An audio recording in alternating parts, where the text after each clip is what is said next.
So Because I I do think think that's yeah. if you believe what was reported today, and I obviously am skeptical, like Real Madrid are going to want like 100 million euros for him, which is outrageous Yeah. for starters. But at the same time, when you look at the market and what players are going for, it's also not outrageous. That's the thing. So he's under contract until 2028, I think, or 2027.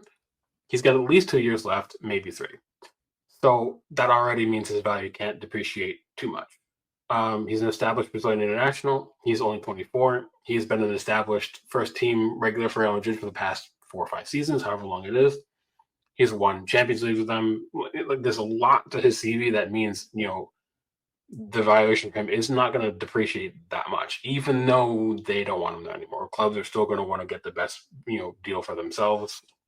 He's also won 250,000 pounds a week already. So will he want more than that? Is he going to push 300,000 pounds a week?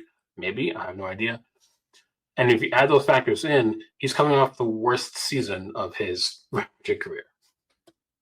And I, he also has to adjust to the Premier League. And we saw how he disappeared against us in Champions League when they played us. He was invisible on the pitch across both legs.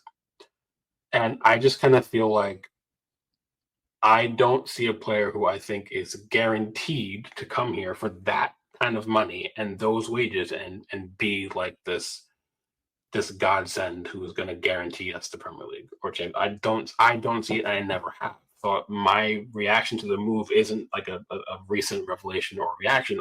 I've never been in the Rodrygo camp and I've said this to other people before. I think he's a good player. Let's not be hasty. I think he's a good player, to a very good player. I don't see a player who, however, is 50 million pounds better and 150,000 pounds of wages better than like Eze, for example. I personally don't see it because I think there are too many questions involved.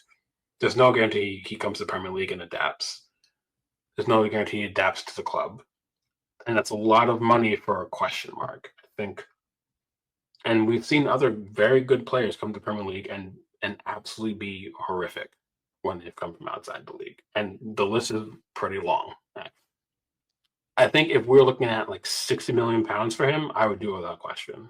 When you start talking about 80, 90 million pounds plus his wages, I don't want it. I think that for me is the dividing line. I think there's a price point.